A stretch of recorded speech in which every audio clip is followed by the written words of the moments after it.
अस्सलाम वालेकुम friends. Structure of nephron. Nephron किसी भी गुर्दे की स्ट्रक्चरल और फंक्शनल यूनिट होती है। आइए इसके स्ट्रक्चर की तरफ हम बढ़ते हैं। नेफ्रॉन के बुनियादी तौर पर दो मेजर पार्ट्स होते हैं। First one renal corpuscle and second one is renal tubule. फिर रिनल कॉर्पस्कल के दो मेजर पार्ट हैं, एक तो ग्लोमेरुलस और दूसरे को गोमेन्स कैप्सूल कहा जाता है।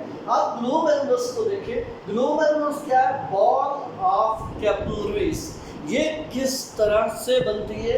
आगे जरा स्केच की तरफ हम चलते हैं। ये रीजन अगर आप नोट करें, इसमें ये कप शेप स्ट्रक्चर है। कप शेप स्वेलिंग ऐसे जैसे कप होता है, प्याली होती है, बिल्कुल सेम स्ट्रक्चर है। इस कप शेप स्वेलिंग को हम गोमेन्स कैप्सूल कहते हैं, जो कि रिनल कॉर्पस्कल का दूसरा मेजर पोर्शन भी है। इस वुमेन कैप्सूल के अंदर हमारी बॉडी से बाहर से एफरेंट रिनल ट्यूब्यूल या एफरेंट रिनल आर्टरियोल अंदर आता है। इसके अंदर जो इस कप शेप स्ट्रक्चर के अंदर आर्टरियोल दाखिल होता है, कैपिलरीज में डिवाइड हो जाता है। कैपिलरीज डिवाइड होकर के अंदर नेटवर्क और बॉल ऑफ कैपिलरीज बनाते हैं। तो उस बॉल ऑफ कैपिलरीज को हम ग्लोमेरुलस कहते हैं।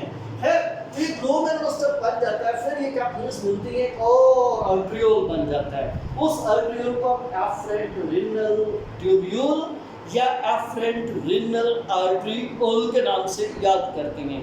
ये एफरेंट रिनल आर्टरियोल ये यहाँ से टर्न लेता हुआ इस नेफ्रॉन के proximal convoluted tubule, distal convoluted tubule, इस रीजन के ऊपर नेटवर्क ऑफ कैपिलरीज बनाता है। उस नेटवर्क ऑफ कैपिलरीज को हम पेरिट्यूबुलर कैपिलरीज कहेंगे।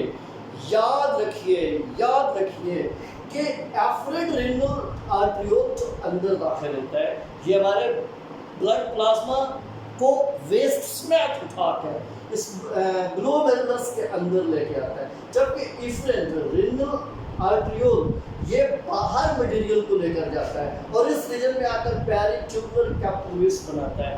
पेरिट्यूबुलर कैपिलरीज का फंक्शन ये होगा कि ये यहाँ से वेस्ट बॉडी के अंदर यूजफुल मटेरियल को दोबारा पिक करता रहता है, इस रीजन से पिक करता रहता है। क्योंकि आपने देखा कि नेफ्रॉन्स दो तरह से होती है, cortical nephrons plus जक्स्टामेडुलरी nephrons.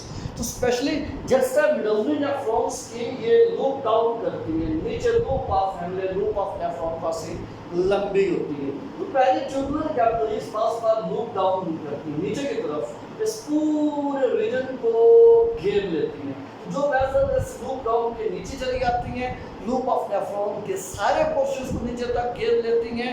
Loop of vessel को हम उर्फे आम में वाजा रेक्टा कहेंगे। और वाजा रेक्टा दो फंक्शन परफॉर्म करती है। नंबर वन, ये हमारी बॉडी के अंदर यूरिन को कंसंट्रेट कर देती है। नंबर टू, ये हमारी बॉडी के वाटर को कंजर्व करती है। यहाँ से वाटर को पिक करके कंजर्व करती है, बॉडी के अंदर रिटर्न कर देती है। जबकि दूसरी तरफ रिनल ट्यूब्यूल्स के चार मेजर पोर्शंस बनते हैं। First one proximal convoluted tubule या पीसीटी, दूसरा लूप ऑफ नेफ्रॉन, तीसरा डिस्टल कन्वोल्यूटेड एंड या distal convoluted tubule, last one is collecting duct, आखिरी कलेक्टिंग डक्ट होती है। तो ये लूप ऑफ नेफ्रॉन दिख रहा है। लूप ऑफ नेफ्रॉन के फिर दो पोर्शंस हैं। एक वो जो ऊपर से नीचे आता है, इसे हम डिसेंडिंग लिम्ब ऑफ नेफ्रॉन कहेंगे, जबकि दूसरा पोर्शन इसका ये है जो नीचे से ऊपर जाता है, इसे हम असेंडिंग लिम्ब ऑफ नेफ्रॉन कहते हैं। असेंडिंग लिम्ब ऑफ नेफ्रॉन नीचे से ऊपर जा रहा है। और नोट करिए आप, डिसेंडिंग लिम्ब ऑफ नेफ्रॉन से पहले ये पीसीटी प्रॉक्सिमल कन्वोल्यूटेड ट्यूब्यूल, जबकि असेंडिंग लिम्ब ऑफ नेफ्रॉन के आखिरी कोने पर डीसीटी यानी डिस्टल कन्वोल्यूटेड ट्यूब्यूल होता है। And then comes here और elongated tubule called collecting tubule, एक ज़्यादा ब्रॉडर वाइडर लंबी ट्यूब आ जाती है जिसे कलेक्टिंग ट्यूब्यूल कहेंगे। कलेक्टिंग ट्यूब्यूल का मेजर फंक्शन ऐसे जो यूरिन वेस्ट मटेरियल कंसंट्रेट हो गया है उसको कलेक्ट करना होता है।